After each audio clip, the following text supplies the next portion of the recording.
Before we begin, the name is placed on the top right side of the screen. A blonde man notices a cute little cat with green and blue eyes in a basket in front of him. He asks, "What is that lump?"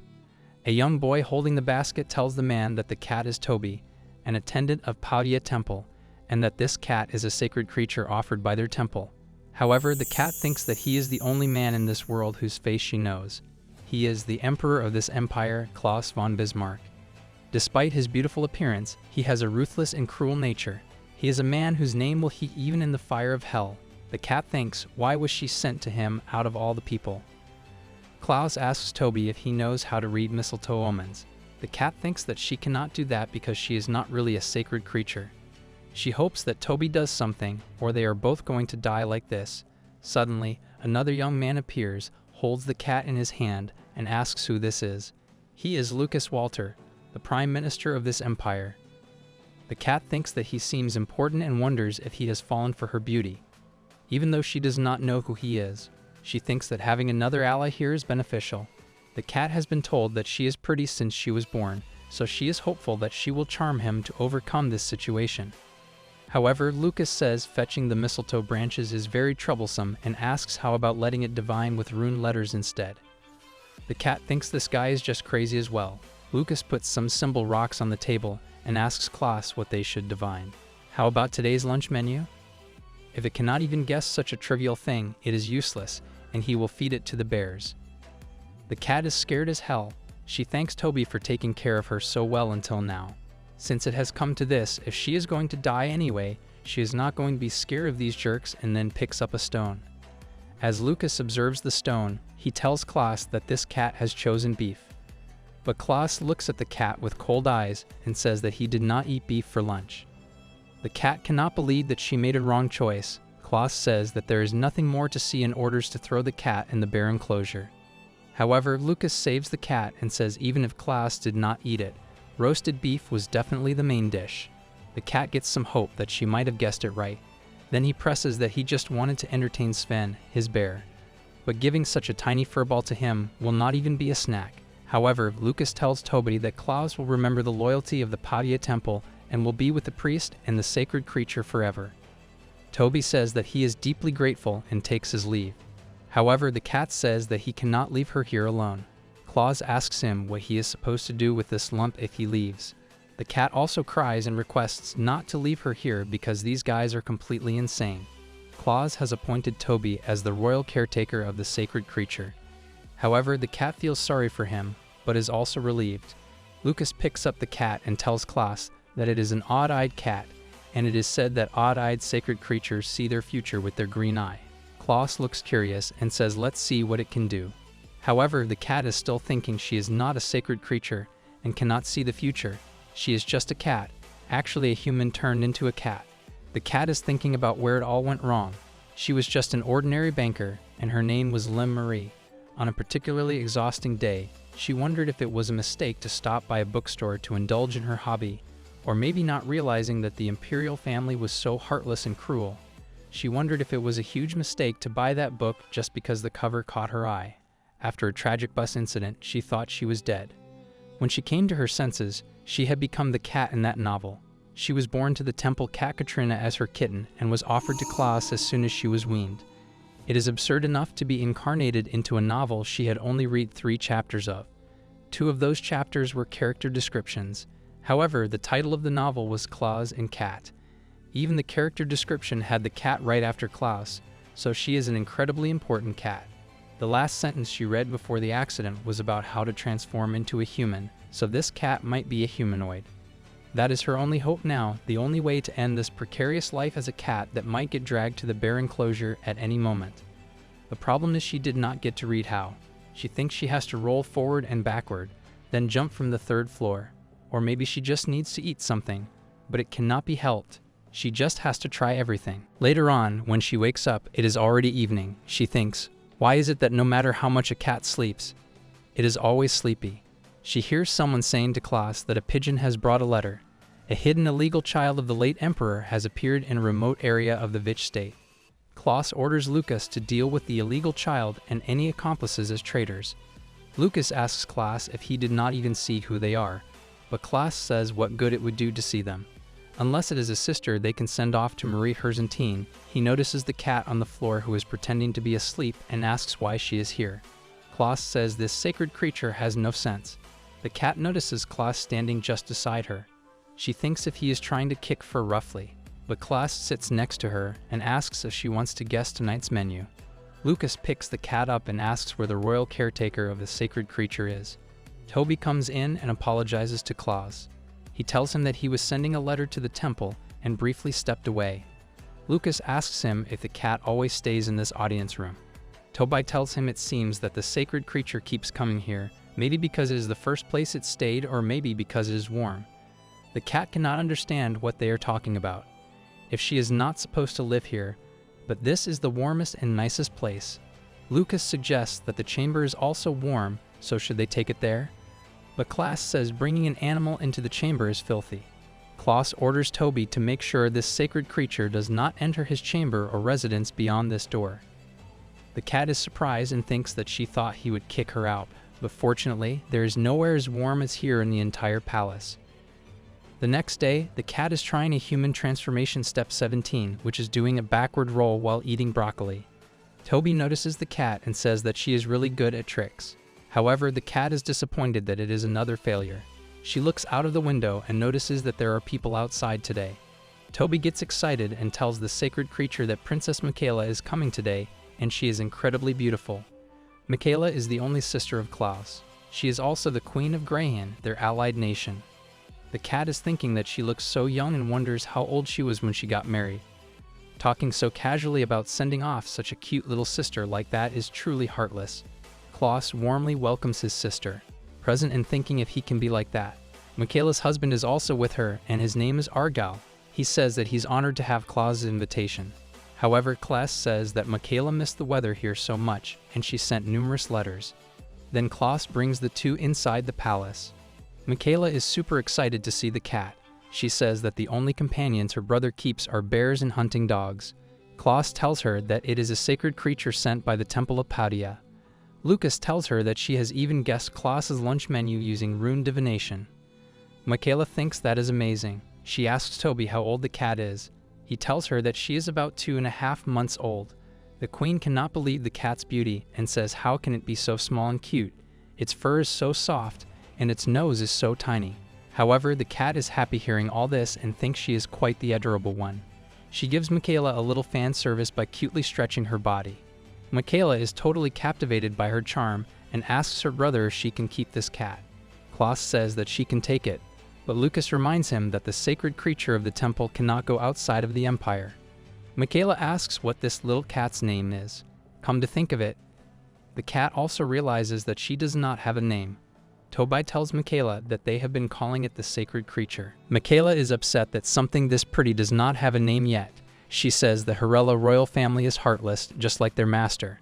Klaus says a lump of meat destined to be fed to a black bear soon does not need a name, but Michaela warns him that he should not say such blasphemous things. The goddess Pavia will not forgive him. She says if Klaus will not name her, she will. She names the cat Marie. The cat is surprised that it is the same name as in her previous life. Michaela tells them that on her way, she met an oracle, and he told her that while heading south, she will meet a noble person named Marie. Michaela thought if it is south of Greyhin, it must be the Harella Palace. She thought that her brother had found the woman of his dreams. Since that is impossible, she will name the new family member Marie. Klaus says it is better to believe in the prophecies of the sacred cat than believing in what some wandering oracle says. However, Michaela asks Klaus if she can name it. Klaus tells her to do as she likes, but she still cannot trust her brother. She asks him to promise to protect Marie. Klaus carelessly says all right, but Michaela is not satisfied and asks Klaus to formally swear to protect the sacred creature named Marie. Klaus orders someone to bring his sword. He places his sword in front of his face and makes the promise to protect the sacred creature of the Temple of Pavia Marie. Along with Michaela, he says that under him, she will be saved from anything. The queen is happy and thanks Klaus. She also asks her husband if he heard that. Lucas secretly thinks that by making even the king of another country a witness, Michaela is one step ahead of Klaus. However, the cat is happy that finally she can say goodbye to the fear of the bear enclosure. But one day later at night, Marie is not feeling well. That morning, Toby tells Michaela that he wants to go to the temple. He is worried because there has been no response to his letters. He requests Michaela to stay with Marie in the meantime. Michaela says that she will take good care of her. Michaela seems to like Marie a lot and has not left her side since she arrived in Kayla. Hearing this, Toby feels relieved and leaves for the temple immediately. Michaela takes Marie to the royal dining table. Marie is happy to see all the amazing food and thinks there is such a variety that she can quickly find the food that will turn her into a human. She tries to take some fish, but Klaus asks Michaela to put her down. No matter how sacred she is, she cannot share their table. Michaela puts Marie down and says that she will share some of her food with her. Michaela keeps feeding the cat from under the table, but Klaus asks her to stop feeding her and says that he cannot tell if it is a cat or a pig. Marie is so upset to hear that and thinks if he thinks she is eating because she wants to. But the truth is she has no choice if she wants to become a human. A servant brings today's dessert, chef bread as chocolate. Michaela says it is her favorite and she missed it so much, even in her country. Marie thinks it was her favorite food as a human. Michaela asks Marie if she wants some chocolate as well and gives her a few pieces. Marie thinks this is the best chocolate she has ever had. Lucas just notices that she has given Marie chocolate and tells her that it is dangerous for cats to eat chocolate. Klaus asks Argel if his queen will break her promise after just one day. But Marie has already eaten all of the chocolate and she seems fine for now. Marie is also thinking that probably Lucas is overreacting, and after all, she is a human. What could happen from a few pieces of chocolate? Back to the present time, Marie has a sore stomach. She thinks that she is going to die like this. Suddenly, Klaus comes and asks who dares to sneak into his quarters. Then he notices that it is Marie. Marie vomits out the piece of chocolate. Michaela is upset and thinks that it is all her fault. She did not know that she cannot give chocolate to cats. Argel tries to comfort her and says that they have made her throw up everything she ate, so she will be fine soon. Marie is watching all this with her blurred vision and thinks that Lucas was right. Klaus is scolding the doctor and says if something happens to this sacred creature, he will not be saved either. Marie cannot believe that Klaus is getting angry to save her. Klaus clarifies that he swore to protect this sacred creature. Moreover, if something happens to her while the attendant is away, how could he face the temple? Marie gets up, and Lucas excitedly tells everyone that she is awake. Everyone runs to Marie except Klaus. After the doctor leaves, Klaus says that it is pathetic that a so-called sacred creature cannot even take care of its own life. However, Lucas says that asking Klaus for help when she was sick is pretty smart to him. Marie thinks that if she knew it was Klaus's room, she wouldn't have gone there. Klaus says until she recovers, he will allow her to stay in his quarters. The next morning, when she wakes up in Klaus's home, he asks if she must be thrilled. After that incident, Klaus just became a bit kinder. He even checked on her to see if she was alright. However, Marie thinks that the book calls him a tyrant and a bloody emperor, but maybe he is not really like that. Michaela comes into Klaus's room and angrily asks Klaus if he has imprisoned Toby. She asks Klaus what this is about and says that this is too much, imprisoning an attendant who just went to his temple. She says that she was the one who allowed him to leave, so Klaus should take her instead. However, Klaus says if she were not the Queen of Greyhin, he would have done so, and she should be quiet and leave. Just then, Lucas comes in and tells Michaela that there must be a reason for this. Lucas says that he actually did not want to send Toby back to the temple because he is now officially the royal caretaker of the sacred creature. Additionally, the temple has recently not been following the imperial orders, so he wanted to set an example. They needed a caretaker for Marie, so they used imprisonment as an excuse. Michaela says that Klaus should have told her if he had such a reason. Michaela requests Klaus to release Toby as soon as possible. She wants the caretaker to confirm that Marie is alright.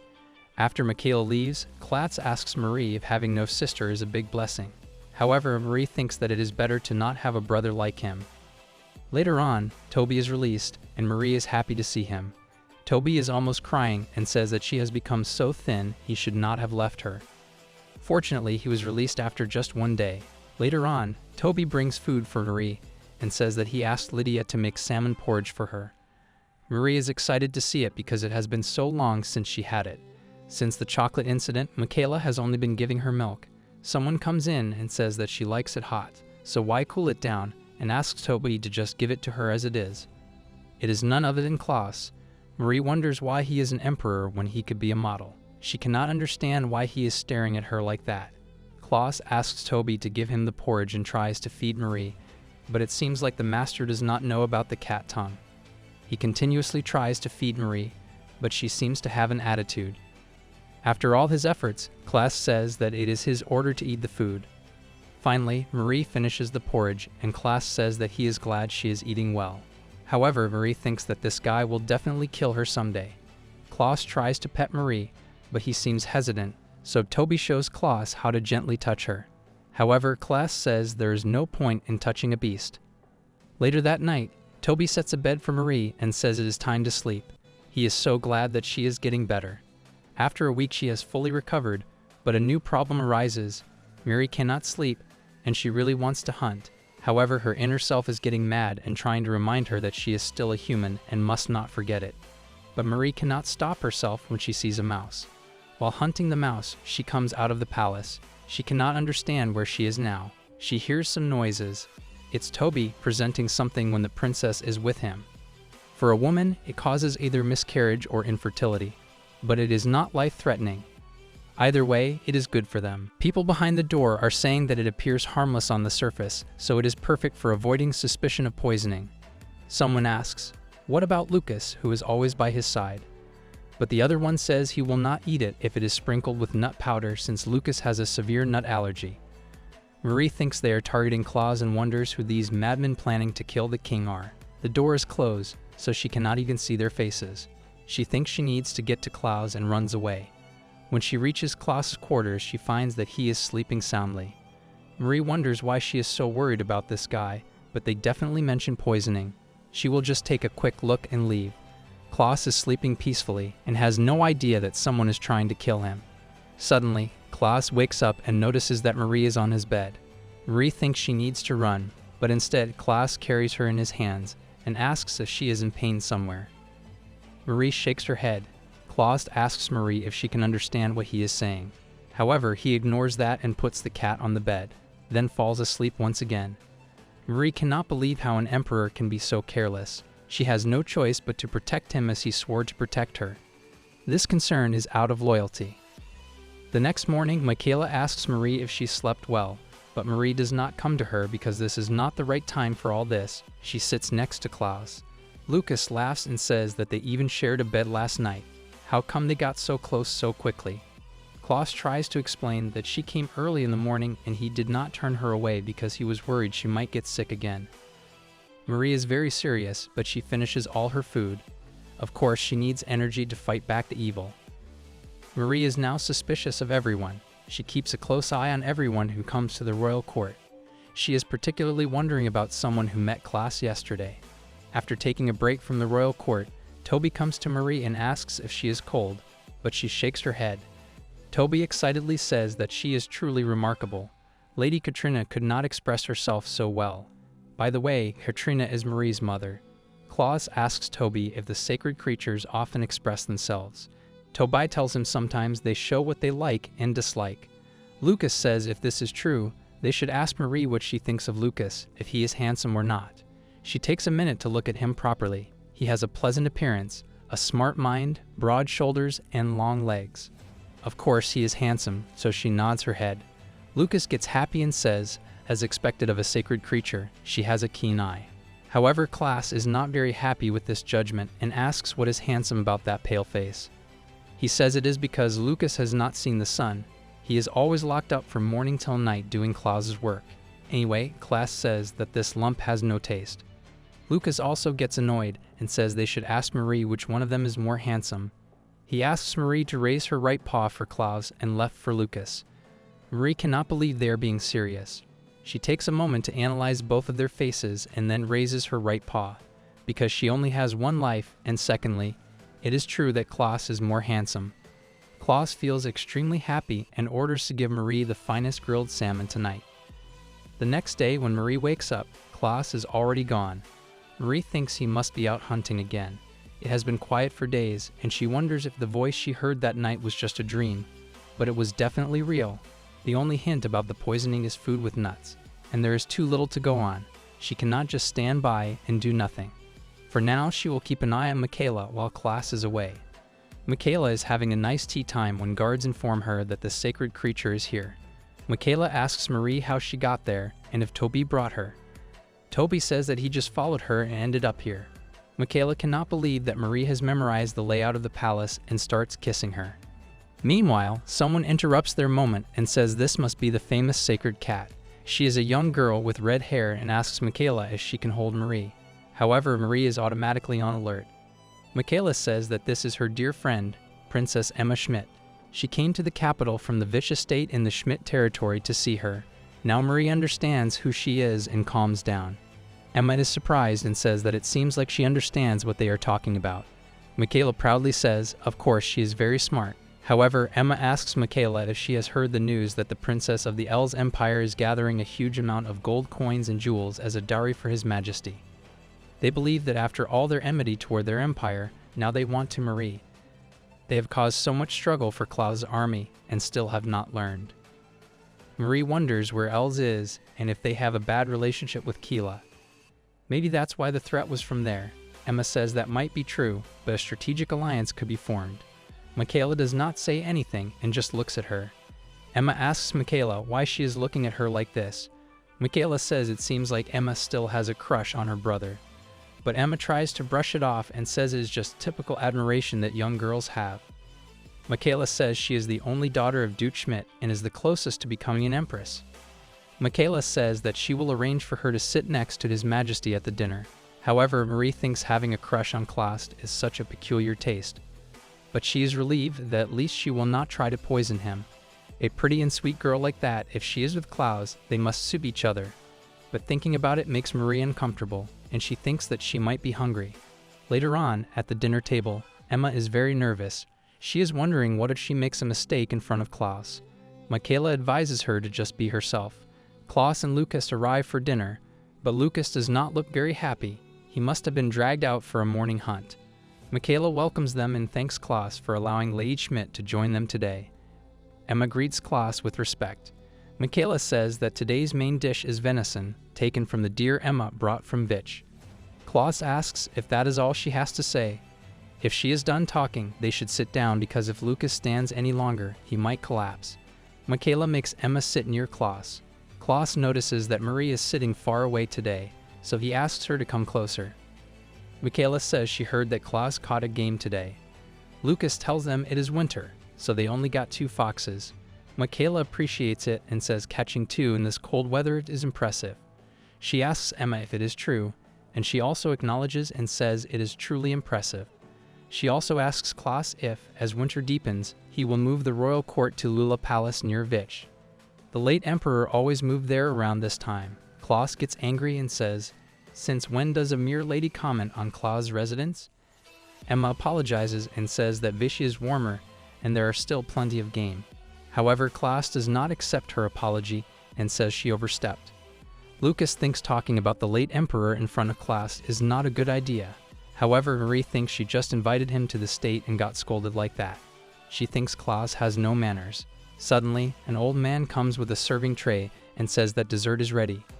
It is a fancy drink poured into some silver wine glasses. Lucas refuses to drink it, and Marie is alert from that moment. She thinks, could it be the Chamberlain, the one from the voice she heard a few days ago? Moreover, the old man is very suspicious. Marie thinks that Klaus should not drink it. What should she do? If she scratches him, they will kill her, so she needs to think of another way. Just as Klaus is about to drink, she jumps and pushes the glass on the floor. Everyone is shocked. Michaela's glass is also spilled, and she tries to stand up hastily. Marie thinks it is a good thing that Michaela's drink is spilled too, so there are no more worries. Toby holds Marie in his hands and apologizes, saying that the sacred creature is still young and wanted to play a prank. He begs for mercy. However, Lucas says it is his fault for failing to properly manage the sacred creature, so he will punish him later for this. For now, he must confine himself to his quarters with the sacred creature. Marie feels guilty that she did not think about Toby. She tries to apologize. Back in his quarters, Toby asks Marie why she did that. They both will not be safe. Marie tries to apologize once again. Toby says that Lucas is right. It is his fault for failing to properly discipline her, so he will accept his punishment and leaves the room. Marie tries to call him back, scratching at the door, but there is no response. Suddenly, she hears the footsteps of someone coming. She wonders if Toby has come back safely, but it is the old man, the Chamberlain. He tries to catch Marie, but she dodges him easily. He gets frustrated and says if it was not for her, Klaus would have drunk that liquor. Now it is confirmed that the Chamberlain is the culprit. Marie realizes that Emma did not drink the milk and Lucas refused the milk because of his nut allergy. It would have naturally left just two of them drinking. The Chamberlain is a noble and Klaus's closest aide. She cannot understand why he does such things. The Chamberlain leaves the room and says he will make an excuse for His Majesty. He asks Marie if she realizes that because of her actions today, Toby was blamed and left without his belongings. He suggests that before she ends up like that boy, it would be best for her to run away. Marie cannot believe that Toby was driven out. He was just a kind boy trying to take care of her. How could everyone know and still easily kick him out like this? She does not believe the Chamberlain's words. She has to find out if Toby has really been kicked out. Marie thinks to clear Toby's name, she has to prove the Chamberlain is the culprit. She cannot testify as a cat, so what should she do? Klaus will just get angry if she goes to him. She needs to gather evidence, so she starts with the kitchen. It seems like no one is around here, but the light is on. Marie looks for anything that could be used as evidence, and she notices that a young girl is standing right above her. Marie wondered how she ended up here. The young girl recognized Marie and asked what brought her to such a hidden corner. Meanwhile, Marie was on alert mode. The young girl asked why she was looking at her like that, stating she wasn't suspicious. She introduced herself as Lydia, a new maid in the kitchen, running a secret errand for the Chamberlain. Nervous since it was her first important task, Lydia explained that with Marie here, she was excited to do her best. However, Marie thought the Chamberlain might be targeting Klaus and his sister with this secret errand. She found it suspicious and decided she needed to see what was going on. Lydia opened a sack of strange fruits. Marie noticed nuts and milk, with a suspicious fruit in the middle. She quickly understood they were planning another poisoning attempt. She couldn't stop it the same way as before. Marie thought there must be another way to intervene without endangering Lydia, as the Chamberlain would punish her if something went wrong. Marie accidentally knocked over the pestle and mortar Lydia was using to pound the fruits. Lydia didn't know what to do next, as the Chamberlain had stressed the importance of the task, and this was all she had. If he found out something went wrong, he would be furious. Marie thought it was fortunate that it spilled, but Lydia would still get scolded. She wondered how she could help and suggested using another fruit that looked similar enough that they wouldn't notice the difference. A blueberry-like fruit. Lydia was hesitant, saying they might notice if she used a different fruit, as the sacred creature was so small. Eventually, she managed to complete the task somehow and asked Marie to keep the day's events a secret between them. The next afternoon, a maid came asking if anyone had seen the sacred creature. She had been missing since the evening before, and they were searching for her. Marie was hiding in the kitchen and thought that if they were making such a big deal about finding her, they must still be angry with her. Feeling responsible for everyone's worry, she decided to come out of her hiding place. The maid recognized her and took her to see the Majesty and the princess, as they were desperately looking for her. When presented to Michaela, Marie was asked where she had been all night, covered in ashes. The maid explained she had been seen spending the night in the corner of the kitchen. Michaela realized the Chamberlain had been telling the truth. Without the sacred creature's caretaker, no one had paid attention to her. Marie shouted that Toby was innocent, blaming the Chamberlain instead. Klaus scolded her for raising her voice, unable to see how everyone had struggled because of her. He insisted she wasn't the sacred creature, but a troublemaker. Marie was disappointed, thinking she had tried to protect him. She wished she could speak. Klaus decided to let it slide this time, but warned her it must not happen again, emphasizing the importance of avoiding such mistakes in the future. Later that night, Marie sat alone on the stairs, feeling a mix of worry and confusion as she wondered what she should do next, since she couldn't clear Toby's name without speaking. Klaus, noticing her absence and sensing her distress, came looking for her, driven by a sense of responsibility and concern.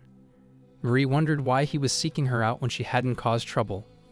Feeling a bit puzzled by his unexpected attention, Klaus reassured her with a calm and gentle demeanor, picked her up, and asked if she planned to make everyone worry again, his voice filled with a mix of concern and affection. He insisted she stay where they could see her, saying it was safest by the sun's side, a place where she could be protected and cared for. He hugged Marie tightly, and in that moment she realized Klaus had been worried about her as well.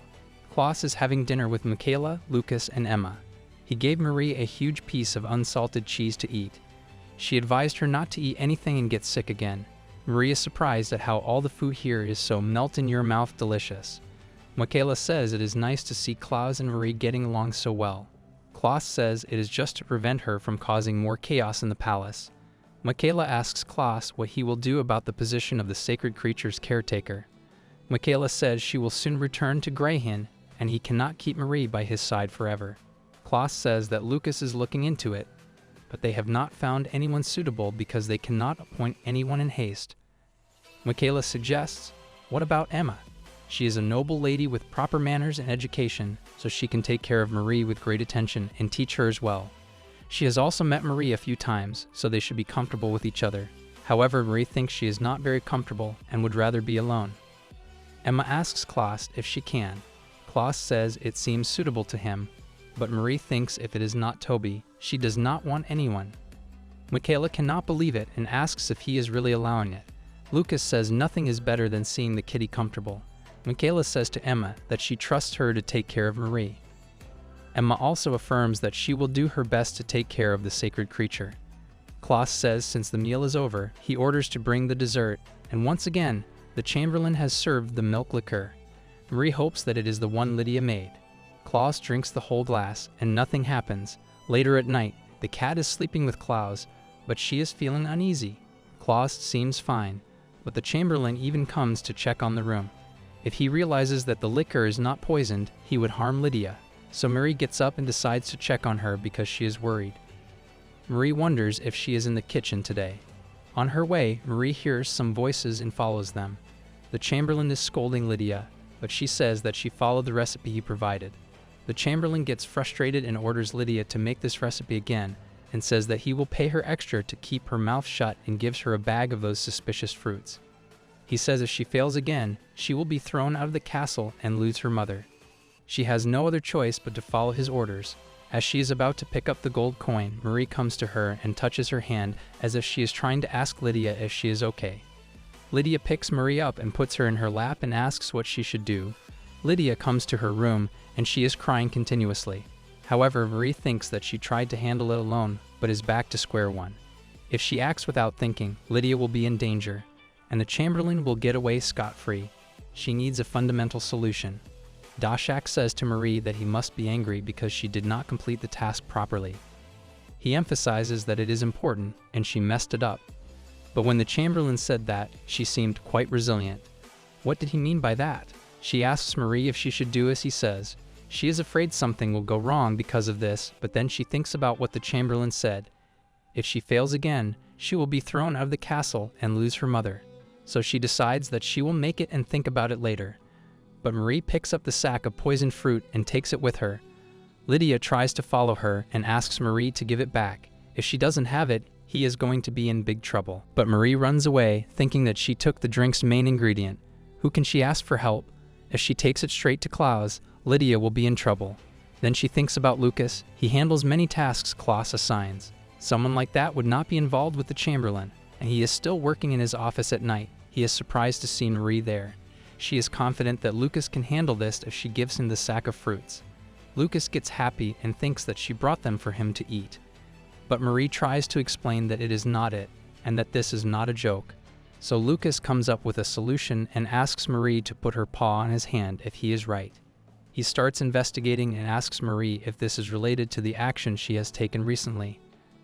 Marie confirms that it is right. The next question Lucas asks is if no one should eat this fruit. Marie also confirms this by putting her paw on his hand. Lucas keeps the fruit in his pocket and says that he will investigate it later and appreciates Marie for bringing it here. Marie is glad that Lucas understands and hopes to resolve it quickly without anyone getting hurt. Then she goes back to the bedroom. She thinks that it is taking longer than expected and just hopes Klaus does not get angry as she climbs up the bed.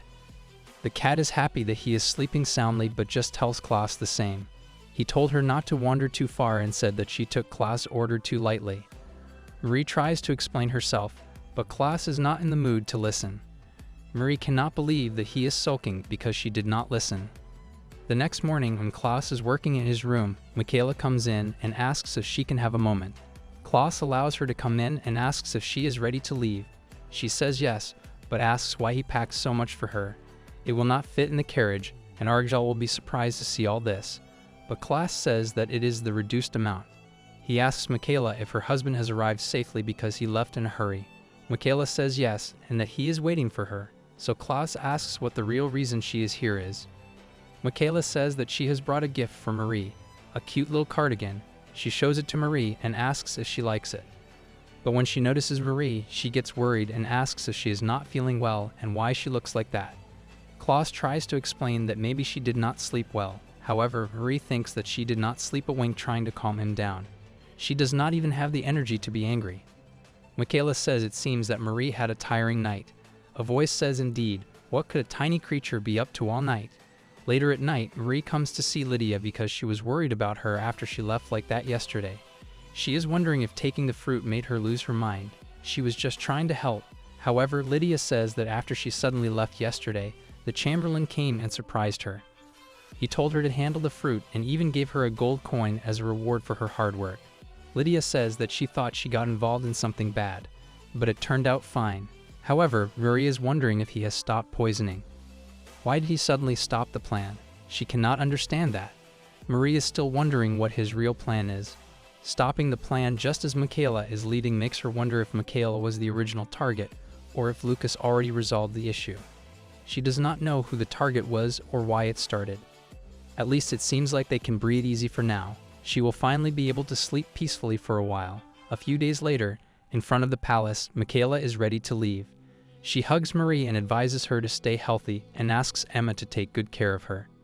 She says goodbye to her brother, and after her carriage leaves, Klaus orders to let go of the meeting now. However, he is thinking that even if she lacks knowledge, she will dedicate herself to the task that was given to her.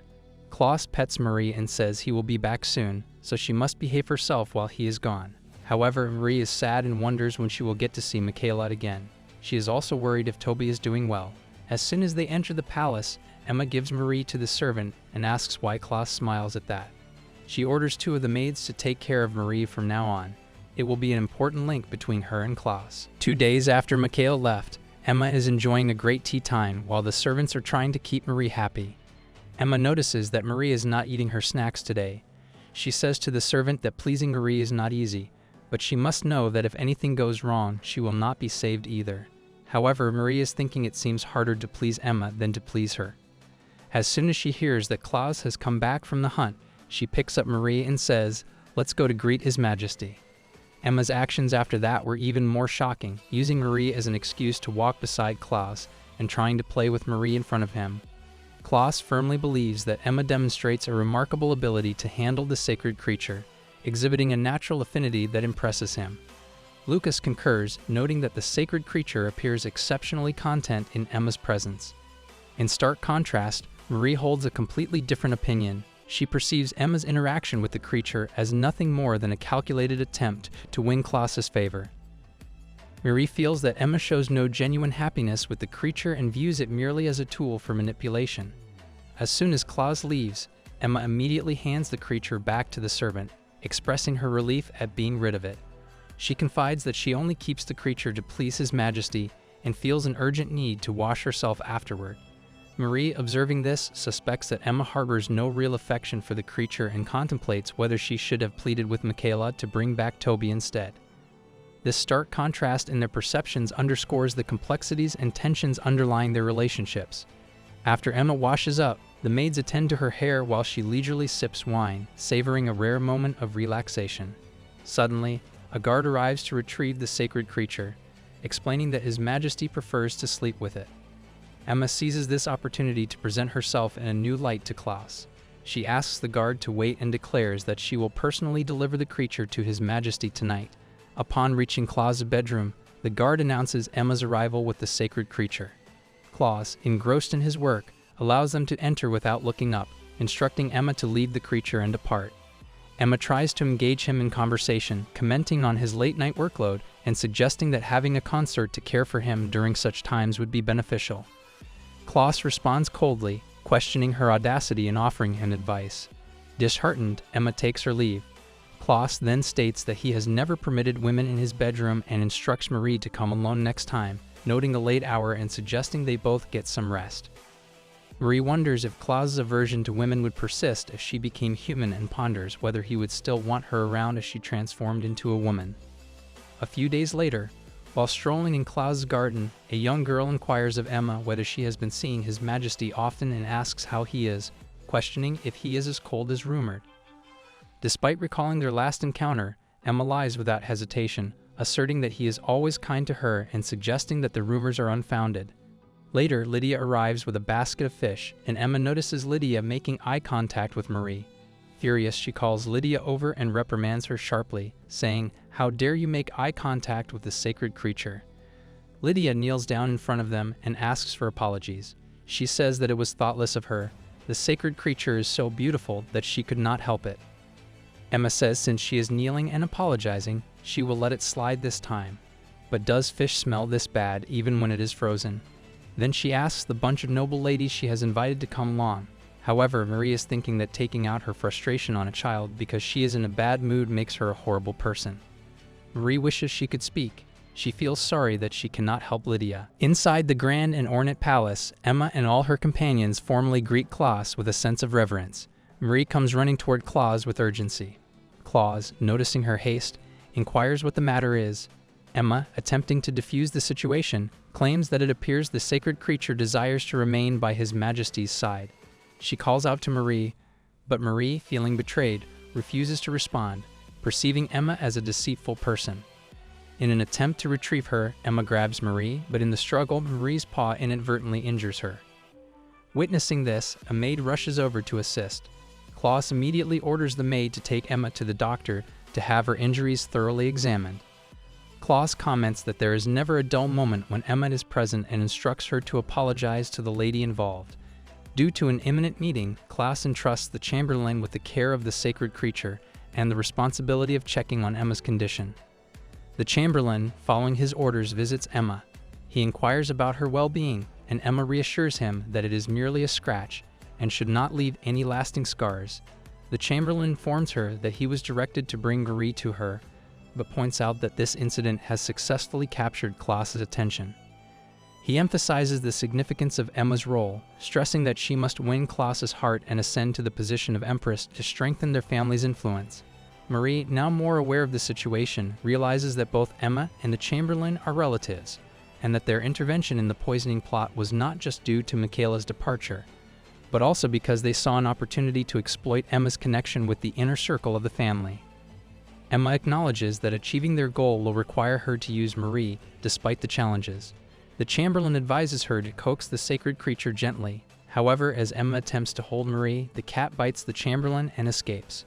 The Chamberlain warns that losing the sacred creature would result in significant trouble for them. But now Marie understands everything. It was all the Chamberlain's plan to seize power. The conniving Chamberlain informs the guards that the sacred creature has escaped and orders that everyone should search for her. Marie is convinced they are already chasing her, so she has to hide immediately. She finds a hiding place inside a nearby carriage. Marie is in shock and cannot believe that they are trying to make Emma Empress for their own gain. However, she recalls Emma saying that she likes Klaus. Marie wonders if it could all have been an elaborate act and questions if all her feelings for Klaus are a lie too. She realizes she needs to tell Klaus about this, but how can she do that? She cannot even speak, let alone transform into a human. Marie worries if someone else might get hurt because of her situation.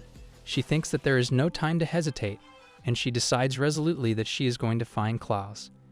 As she tries to emerge from the carriage, she notices that she is far away from the palace and thinks to herself that this is a very bad situation. The carriage enters the city. With the realization that she must return to the palace as quickly as possible, Marie exits the carriage and walks back to the palace. She wanders aimlessly through the streets, pondering whether or not she will be able to find the way she needs to go if she continues in this direction. Her ability to navigate is hindered, however, by the smells that she is not familiar with. She reminds herself to maintain her concentration. Instantaneously, a group of children on the street pick her up, curious about whether or not she is a rabbit. They believe that she is a fair-haired rabbit dressed in pretty clothes. A child wants to know if they are allowed to consume it. When Marie arrives at their house, the children put her in a cage and lock her up. According to their father, the animal in question is not a rabbit, but rather a cat. Considering the high value of the garments, the father believes that they must have been worn by a significant individual. He makes a suggestion to his wife that they should put it on display in their shop and see if the proprietor comes looking for it so that they can ask him about it. In agreement with him is the wife. Despite this, they end up feeling dissatisfied. At the end of 3 days, Marie is still not found by anyone. After heaving a sigh, she asserted that they were correct in their warning, which stated, "You will suffer if you leave the house." While this is going on, there are a few individuals in the shop who are discussing the fact that the sacred creature has vanished from the palace, which has caused a commotion. According to them, it vanished while the caretaker was not paying attention, and now there will be consequences for its disappearance. A man who was standing in the shop makes a remark that the sacred creature undoubtedly possesses a high value.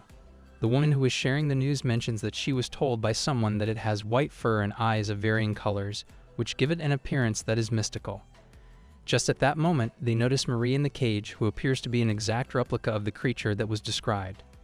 The idea that this cat could be the sacred creature is initially considered by them, but they quickly dismiss it because they believe that a sacred creature would not be found in a location such as this. The clients eventually leave. Later on that night, when all of the members of the family are sleeping, Marie makes an attempt to escape, but the cage is locked and she is unable to discover how to unlock it.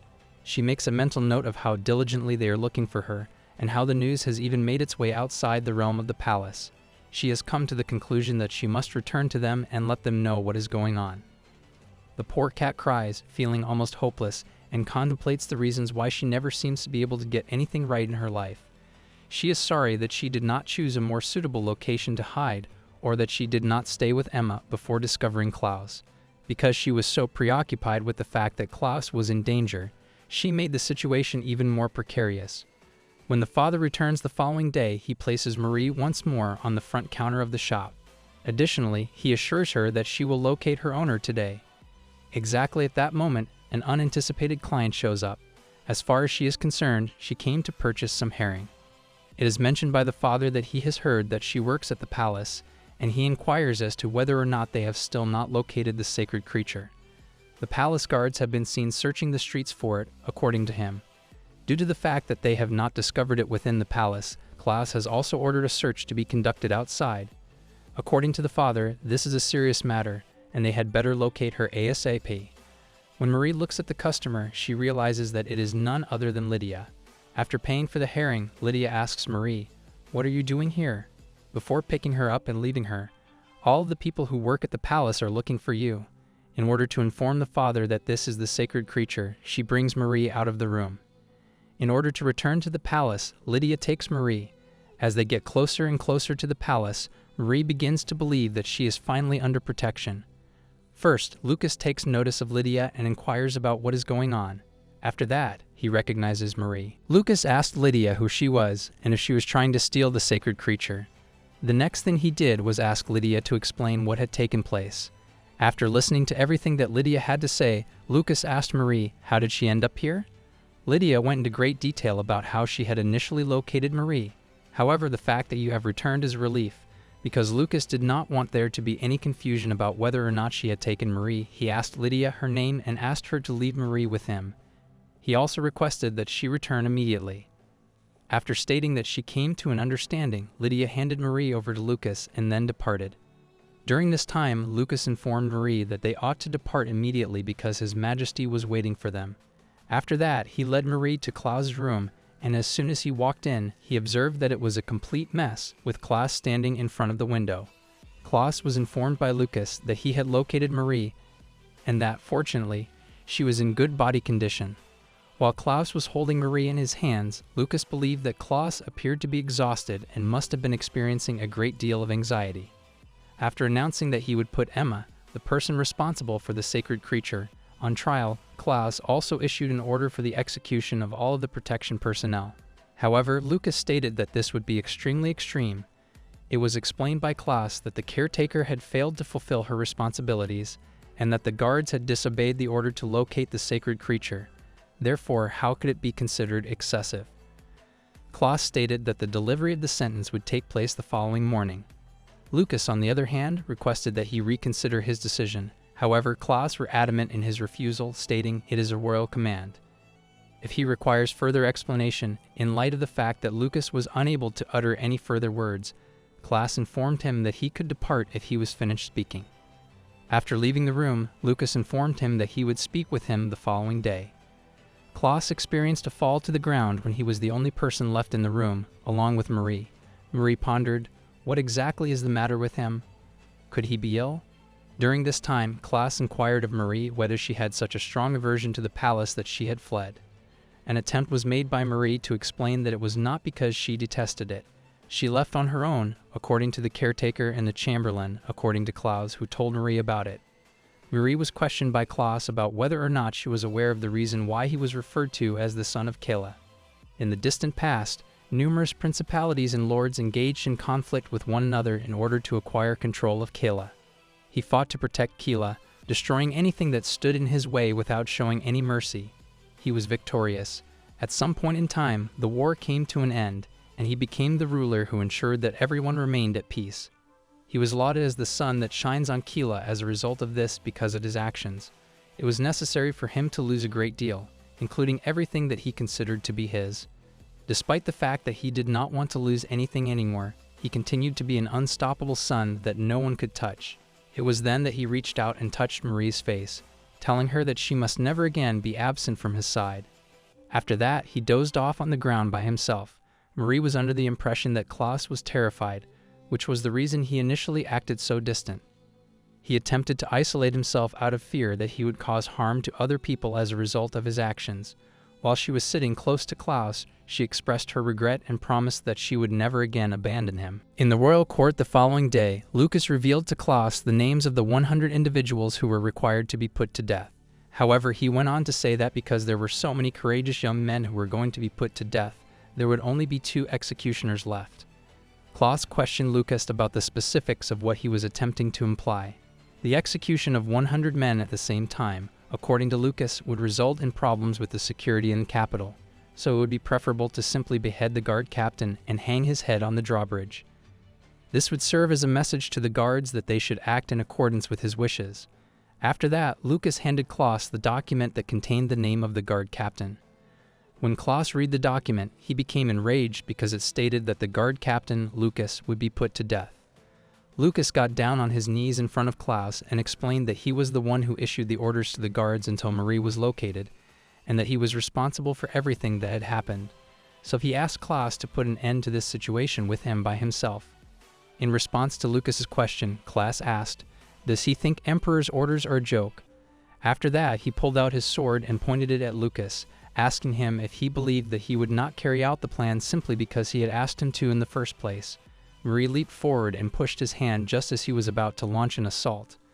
Marie was instructed by Klaus to move aside, but she did not do so because she perceived Klaus to be more knowledgeable than anyone else regarding the fact that Lucas is not at fault. Klaus inquired of Marie even if she believed that he was the source of the issue. After dropping his sword and stating that everything would be resolved if he vanished, he exited the courtroom and left the room. After asking Marie if she was attempting to shield him from harm, Lucas expressed his gratitude to her. In addition, he cautioned her that she should not engage in such behavior again because it was both reckless and dangerous. After that, he requested that she visit him in his chambers later that evening. Marie was curious about the topic that he wanted to discuss. The following evening, Marie went to Lucas's room to talk to him. He was overjoyed to see her and informed her that His Majesty had ordered a hearing rather than an execution for the knights, and that this must be due to the blessing of the goddess Pavia. Lucas was happy to see her. Then he pulled a small box out of his drawer and inquired of Marie whether or not she recalled the fruit that was contained within it. Marie was able to identify it. It was the particular fruit that she had brought earlier. Lucas informed her that it was referred to as escaron, which is a fruit that has a low level of toxicity when consumed once, but when consumed for an extended period of time, it can be fatal, particularly for men. When it comes to inducing miscarriages, it is even more dangerous, as it is both expensive and difficult to locate. It is frequently used by high-ranking nobles. Having it in the palace is not appropriate. Marie was informed by Lucas that he had called her because he required her assistance. It was necessary for them to discover the origin of this fruit, so they approached Marie and asked her if she could confirm where she had obtained it. Marie was under the impression that the chamberlain was the one who was responsible for this fruit. However, Lydia was the one who used it to make milk wine. She pondered whether Lydia would be the one to shoulder all of the responsibility. Even if she made an effort to explain everything that was going on here, she questioned whether or not Lucas would be able to comprehend everything. Lucas inquired of Marie whether she was concerned that an innocent person might be harmed, similar to what had happened with the previous caretaker. Lucas, in his capacity as Prime Minister of Kila, made a commitment to do everything in his power to guarantee that no innocent people would suffer any harm. Marie was under the impression that she could rely on him, so she made the decision to reveal to Lucas where she had obtained it. Following Marie, Lucas was taken to the servant quarters where the guards were removing Lydia from her room. Marie then took Lucas to the servant quarters. At this late hour, Lucas inquired of the security personnel as to what was taking place, as a result of the guards informing him that Lady Emma had reported this child's suspicious behavior on the day that the sacred creature went missing, and that she might attempt to escape. His Majesty ordered that she be detained. It was ordered that they bring her to the prison that was located underground. Marie requested that Lucas accompany the guards to the underground prison that was a secret hidden from the public and where Lydia was being held captive. As Lydia emerged from her cell, she was taken aback to see Lucas and the sacred creature both present. Lydia was taken aback when she happened to see the holy creature. Marie was queried by Lucas about the reason she had brought him to this girl. Marie attempted to provide an explanation by performing a series of random flips. Lucas then inquired of Lydia whether or not she had recalled him. The response that Lydia gave was, "Yes, Prime Minister." Lucas inquired as to whether or not she came across this fruit. Astonished, Lydia inquired of Lucas how he had obtained it. She was informed by Lucas that Marie had presented it to him and appeared to have something very important to convey to him. As Lydia reflected on the past, she pondered whether or not it was connected to the period of time when she was preparing the milk wine. She began to feel concerned, as she was under the impression that she had placed her faith in the holy creature. Therefore, why had Marie given the fruit to the Prime Minister? Lydia feared that she might actually be in a very serious situation. Lydia was solicited by Lucas to divulge all of her information to him. Marie expressed her hope that Lydia would be honest and reassured her that there was no reason for her to be concerned during this time. Lydia, on the other hand, believed that if she had actually done something wrong, she needed to make amends for it. Simply put, she wished that it wasn't too late. After that, Lydia told Lucas everything that had transpired in the previous moments. In addition to providing her with the money and the fruit, she admitted that the Chamberlain had also given her the instruction to prepare the milk wine. In addition, she related to Lucas how Marie had prevented her from preparing it in the kitchen and how, all of a sudden, the Chamberlain had instructed her to get rid of the fruit instead. Lydia was asked by Lucas if she could recall the precise time that this event took place. He was informed by Lydia that the day had arrived for the appointment of the new caretaker of sacred creatures. Following that, Lucas inquired about Lady Emma's report to Lydia. On the day that Marie went missing, he inquired as to whether or not anything had occurred. Lydia shared with him that she had greeted Marie with a nod while they were out for a walk, and that Emma had spoken to her in a harsh manner. They were both walking with the sacred creature.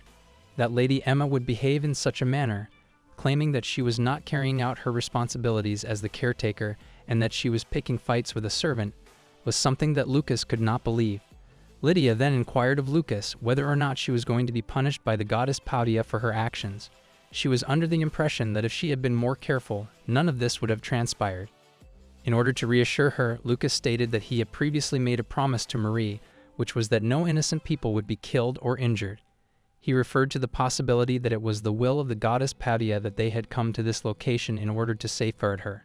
However, he explained that they required her assistance in order to fulfill his promise to ensure that Lydia was released without incident. After a moment of relief, Lydia gave her consent to assist in any way that she could. A series of hearings concerning Marie's disappearance were held over the course of several days. It was impossible for the Chamberlain, who was present when she fled, to avoid taking responsibility for herself. Because the testimony of Emma and Lydia was in conflict with one another, all of the suspects were brought together in one location in front of the king today, so that Klaas could personally hear them and make a decision. During the beginning of the hearing, Klaas addressed Lydia, who was working as a kitchen maid. He inquired as to whether or not she had witnessed the holy creature. At first, Lydia did not supply a response. Due to the fact that Lydia was unable to provide an answer, Emma yelled out, accusing Lydia of being the one who had abducted the sacred creature. Again, Klaas inquired of Lydia whether or not she had witnessed the sacred creature. Finally, Lydia made her voice heard, stating that the last time she saw Marie was when Lady Emma was accompanying her on a stroll. Klaas pondered whether or not this indicated that Lydia had previously encountered Marie. It was confirmed by Lydia, who stated that she had seen her for the first time a few days ago, during the night in the kitchen. In a state of surprise, Klaus brought up the fact that it was forbidden for children to wander around the palace at night and inquired as to why she was there at that particular time. Lydia stated that she was present in order to provide His Majesty with milk wine, as she had been instructed to do so by the Chamberlain. Upon hearing this, both the Chamberlain and Emma were taken aback, but Marie, who was observing, was under the impression that Emma was already aware of it. While Lydia was in the process of making the milk wine, she continued by stating that the sacred creature had been watching her. Marie responded with a nod in response to Klaus's inquiry as to whether or not that was accurate. Klaus interrupted the Chamberlain as he was attempting to explain himself. He told him that he wasn't asking him anything and asked him why he was reacting so strongly. Was he feeling guilty about something? The Chamberlain, who was becoming increasingly distraught, asserted that the maid was lying. He argued that the sacred creature was always with His Majesty, so it was inconceivable that she would be in such a remote location by herself. An additional attempt was made by Emma to defend the Chamberlain by stating that Lydia must have deceived Marie in some way. Thereafter, the Chamberlain pleaded with Klaus to believe him, bringing to his attention the fact that he had faithfully served him for a number of years. Marie's anger caused her to wonder how they could have the audacity to lie. At this rate, she was concerned that Lydia would be the one to take the blame, and she was curious about where Lucas was. Lydia attempted to provide an explanation for her actions, stating that she was simply carrying out the Chamberlain's instructions. At that precise moment, Lucas appeared with a chef. Lucas and the chef made their way into the courtroom, where Lucas apologized to His Majesty for being late and excused himself from the situation. Inquiring about the cause of the commotion, Klaus questioned Lucas. Reiterating his apology, Lucas stated that he was present in order to disclose the truth about the situation. After that, he inquired of Klaus whether he recalled the time when he had informed him about the illegitimate child of the late emperor. The former emperor had another bloodline besides Klaus, a royal illegitimate child. Following Klaus's victory in the war and subsequent ascension to the throne, rumors began to circulate that the illegitimate child had barely survived and was banished. As for the illegitimate child, why is he or she involved in this situation? Klaus inquired of Lucas whether or not that was connected to the hearing that was taking place. The response issued by Lucas was, "Yes, Your Majesty, it is a critical point." After that, Klaus recalled that it was said that an illegitimate child appeared in the corner of Vich State at that time. As a result, they increased their security both inside and outside of the palace, just in case. It was stated by Lucas that he had given the head chef the instruction to pay special attention to the food that was served to His Majesty. It was confirmed by the head chef, who stated that she had received the order from the Prime Minister and had checked everything in great detail. With that being said, she started getting reports that poison was discovered in the milk wine that was being served as dessert. Despite the fact that they were able to prevent any attempt on His Majesty's life by taking precautions, Lucas stated that they were unable to identify the source of the poison or the person who was responsible for it. Then Lucas disclosed that Marie had been of assistance to him. While running toward Klaus, Marie accidentally knocked over the milk wine, and Lucas inquired with the king about whether or not he remembered the incident. As a result of a prophecy from the goddess Padia, Marie was able to anticipate the poison and make an effort to save him. Klaus inquired of Marie whether or not the statements made by the Prime Minister were accurate, and Marie responded by raising her paw in acknowledgement. Lucas continued by stating that Marie had come across this child in the makeshift kitchen where they were preparing poisoned milk wine. She had repeatedly interfered with the process, and her efforts eventually resulted in the fruit being brought to Lucas. Afterwards, Lucas removed the fruit from its container and presented it to Klaus, informing him that it was the fruit that contained the poison. The events that had transpired were now cleared to Klaus. Lucas explained that they monitored the Chamberlain and discovered an interesting fact based on the testimony of the child. The Chamberlain, Baron Joshua Pensler, was Emma's uncle, according to Lucas. In addition, they discovered that the Pensler family had been receiving deliveries of medicinal herbs that were not available on the market, but that these deliveries had suddenly stopped. As Lucas pointed out, this occurred at the exact same time that Emma was appointed to the position of caretaker for Marie. The Chamberlain asked Klaus to listen to him out, but Klaus responded by remarking that it was peculiar that someone who was so reserved would suddenly become eager to show himself. According to Lucas, their intentions were very clear. They were making a warm and fuzzy relationship with the illegitimate royal child. It was then revealed by Lucas that just as he was about to uncover the truth, it turned out that the tutor who was educating the illegitimate child of the former emperor was also a distant noble from the Pensler family. It was at this precise moment that the guards brought in Klaus's illegitimate half-sibling, who was sobbing and pleading with the Chamberlain to save him. Immediately, Klaus demanded that the Chamberlain make a statement. As an alternative to the Chamberlain, Emma took the initiative to speak, asserting that the issues concerning the Pensler family had no bearing on her because she had only ever loved and served His Majesty with all of her heart. On the other hand, Klaus responded that it was up to him to decide whether or not it was related, and he did not remember granting the lady permission to engage in conversation. Next, Klaus inquired of the Chamberlain as to the reason for his silence, given that he had been so outspoken in the past. It was in a low voice that the Chamberlain murmured that he should never have taken the side of these idiots. He admitted that he had supported the child who was not legitimate, and that he had attempted to poison His Majesty because he could not bear to watch a sinner who had blood on his hands rule any longer. After that, the Chamberlain went on a rant about how the former emperor and their family had brought Kayla back to life, and he questioned how Klaus had the audacity to oppress them without showing any indication of gratitude. In addition to this, he made the observation that the illegitimate child was significantly more intelligent and decisive than the former emperor, and that it would be an excessive amount of a waste to leave him in his current state. While this was going on, Marie was thinking about how reprehensible the Chamberlain was. Afterwards, the Chamberlain announced that he intended to elevate the child who was not legitimate to the position of king for the sake of his nation.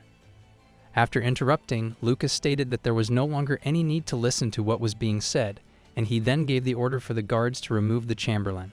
Nevertheless, the Chamberlain shared with Klaus that he believed he would be willing to give up so easily. After that, he used a small knife to cut the ropes that were tied around his hands, and then he declared that he would drag Klaus to hell with him along with him. He then rushed to attack Klaus. On the other hand, Marie grabbed him by the leg and bit him, adamant that she would not allow him to touch even a single hair on Klaus's head. Following that, Klaus drew his sword and gave the Chamberlain a blow to the head. Following the conclusion of the hearing, he made the following announcement. The child was found to be innocent and should be released. However, the Pensler family and any other families which were associated with the illegitimate child would be arrested. Because they had the audacity to cause harm to the son of Kayla, they are required to pay with their lives. As the night progressed, Klaus remained in his room by himself. Marie was concerned about his well-being. Afterwards, Klaus expressed his regret to Marie for his inability to comprehend her genuine intentions, for being unable to see through his feelings, and for displaying a pitiful side toward her. It was his admission that he had the impression that he was being punished. Despite the fact that it was an illegitimate child, Marie's family was still his family, and he had been betrayed by those he trusted. Marie thought to herself that it was obvious that he was not okay. Marie made an effort to reassure Klaus that it was not his fault and that the individuals in question represented nothing but evil.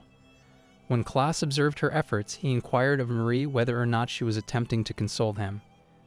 Then he gave her a hug and assured her that he would continue to look out for her from this point forward. A few days later, Marie is taking a walk with Klaus, Lucas, and Lydia, and she is quite happy. Marie is under the impression that peace has at long last been restored. Since that day, Klaus has apprehended every single person who was suspected of being involved in the execution of the coup. He questioned them and obtained confessions from the Chamberlain, Emma, and other nobles involved, including the royal illegitimate child. He also obtained confessions from the royal illegitimate child. Following the conclusion of that incident, Lydia was presented with a unique reward. She was given the responsibility of caring for Marie. All of the individuals were put to death. Lydia was the reason Marie was able to return home safely, according to Klaus, who also mentioned that he had heard from the Prime Minister about the oppressive behavior of the previous caretaker. From this point forward, he requested that Lydia take excellent care of Marie. In regard to Marie, it would be most appropriate to call Tobia back. Tobia, on the other hand, had been excommunicated from the temple for staying at the palace, and he had been living in a nearby village with nowhere to go. Lucas informed him of this information. It brought joy to Marie's heart to consider the possibility that Tobia would return. In his observation, Klaus pointed out that it would be challenging for Lydia to take care of Marie by herself. Mary vowed to observe proper conduct and pay attention to him in the hopes that he would be able to bring Tobia back.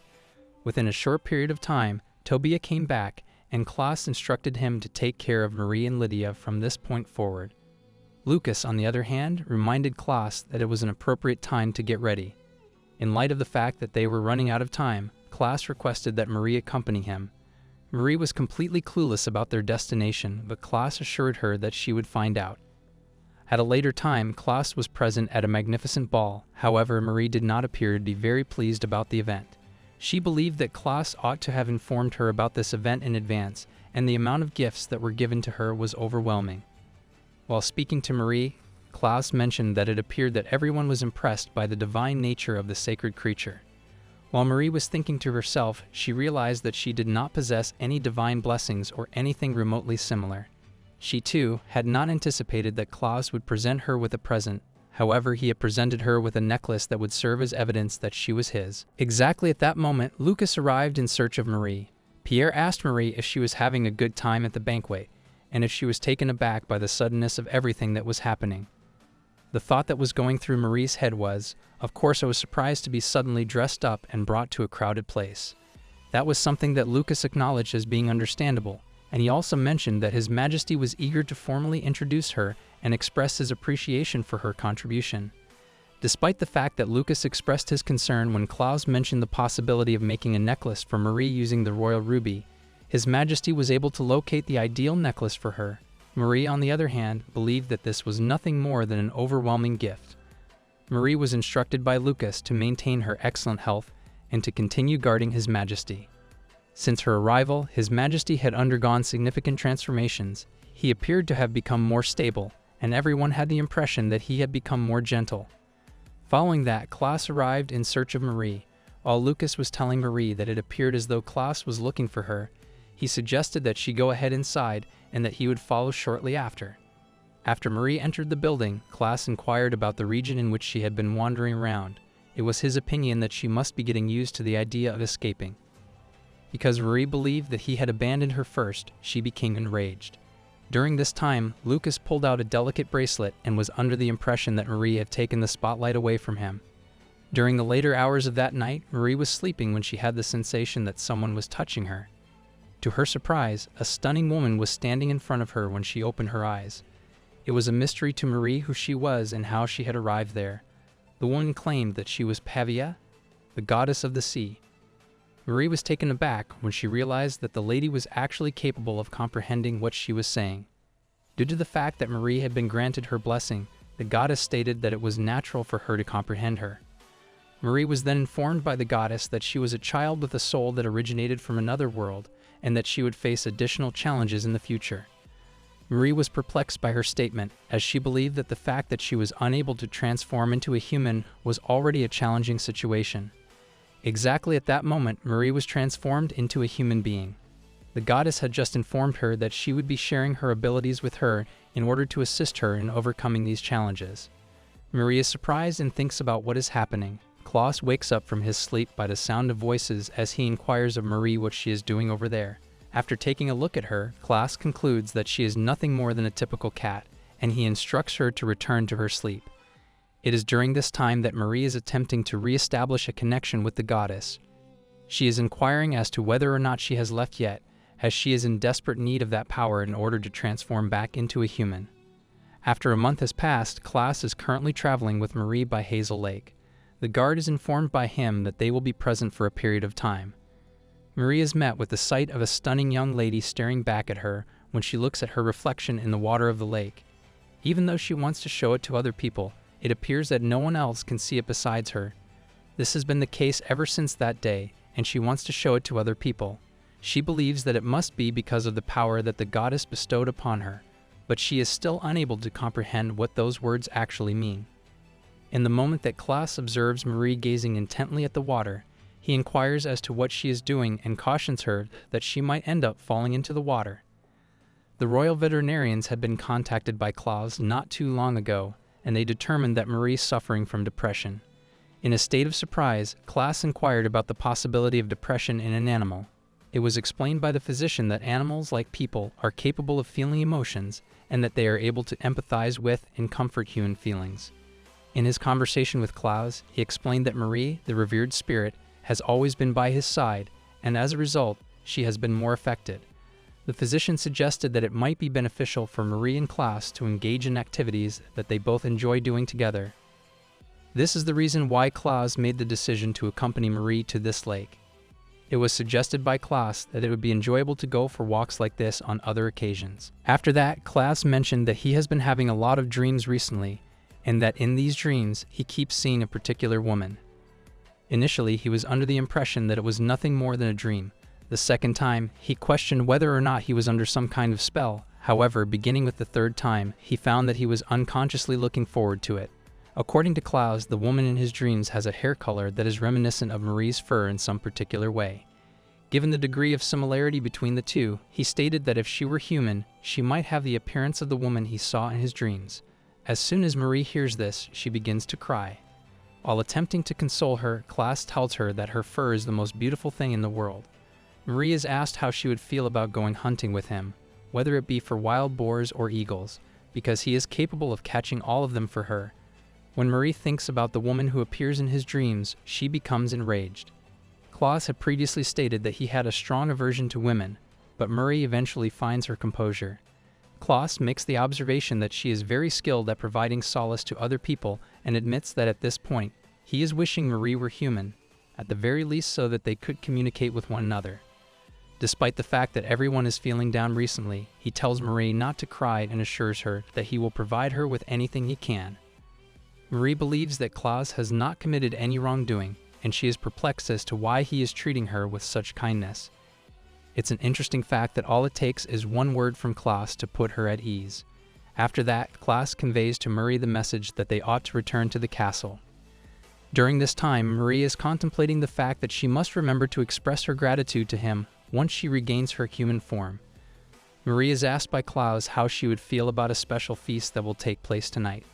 As soon as they arrive at the castle, Klaus notices a carriage and guards carrying out a box. Klaus is perplexed as to what is taking place, and then he notices that the Prime Minister is carrying enormous wooden boxes. Lucas is questioned by Klaus about whether or not today is the appropriate day. In his response, Lucas inquires about Klaus's whereabouts and inquires as to whether or not he has forgotten the schedule that they had provided. He is curious about where Klaus has been wandering. Klaus extends his apologies. Lucas brings to Klaus' attention the fact that he had previously informed him that the envoy from the Elves Empire was going to arrive today. Marie is under the impression that she is familiar with this empire already, and she recalls a conversation that took place between the princess and Emma. As part of the dowry that she is preparing for His Majesty, the princess of the Elves Empire is accumulating a substantial quantity of gold coins and jewelry, as was mentioned. Klaus, on the other hand, is of the opinion that they were not exactly on terms regarding gift-giving. While this is going on, the envoy takes notice of Marie and explains that she must be the sacred creature that the temple is offering. The envoy extends a greeting to Klaus, but Klaus, who is extremely irritated, instructs them to remove those unfavorable faces from his view. Lucas makes an effort to salvage the situation by informing the envoy that they have traveled a considerable distance and expressing gratitude for their accomplishments. As far as Lucas is concerned, they are able to perceive the profound affection that Princess Gabrielle has for Klaus. Klaus is given the assurance that each of these presents is of the highest possible quality by the envoy, who explains that their princess personally chose each of these presents. In addition to this, the envoy mentions that the princess has written a unique letter to Klaus, which bears her lipstick mark, and she has requested that Klaus respond to this letter. Lucas takes the letter and says he will prepare an answer. Lucas is urged by the envoy to ensure that he provides a response this time. Marie is then brought to the attention of the envoy, who remarks that she is even more diminutive and adorable than the rumors had suggested. The question that Klaus poses is, what speculations are you referring to? The envoy explains that there is a widely held belief that Marie possesses the miraculous ability to recognize those who have betrayed Keela and the bravery to personally punish those individuals. Marie is thinking to herself that she has never done anything even remotely similar to what he is saying. But he continues by saying that seeing her in person is like being in a dream. When the envoy inquires about the possibility of paying respects to the sacred creature, Klaus responds that he has been standing for a considerable amount of time and is now exhausted. Lucas expresses his regret and explains that Klaus appears to be exhausted as a result of his lengthy excursion. Having acknowledged this, the envoy expresses regret that the Elves Empire does not possess such a rare being and states that it is the envoy's fault that they did not show consideration for the situation. After some time has passed, Lucas is attempting to compose a response to the princess, but after a number of unsuccessful attempts, he begins to question the reason that Klaus's love letter has been assigned to him to ghostwrite. Klaus, who is seated next to him, makes the observation that he did not make any promise to respond. Rather, it was Lucas who did. Martin asks Marie if she, too, is experiencing feelings of curiosity. Mary examines the letter that was written by the princess, which had the following question written on it: how can a few lines convey the fullness of a woman's heart? The most heartbreaking experience of this life is having to confront the border while also being at odds with His Majesty. Please take into consideration the gifts that have been sent as the tiniest piece of this heart, which is filled with a desire to be with His Majesty. A comment from Klaus: is it possible that the Emperor and the princes are just sitting there doing nothing while the princess is making such a fuss? The response that Lucas gives is that the first princess is said to be ill, and the third prince is said to be unable to have sexual relations. They might not be able to stop her because of this. Marie reflects to herself that despite the fact that she is the princess of an empire as powerful as Kila, being proactive is one thing. However, the fact that she comes from a nation that is hostile to her makes it impossible for this to be successful. After that, Lucas tells Klaus that the woman's affection does not appear to be genuine, but she continues to pursue this because she has a valid reason for doing so. He inquires of Klaus as to the reason why the swift arrival of an empress is not being considered instead. Suddenly, a guard shows up to inform them that the delegation from the L's Empire has put in a request for an audience. The conversation ends with Klaus leaving the room after he has asked Lucas to finish the letter while he is away.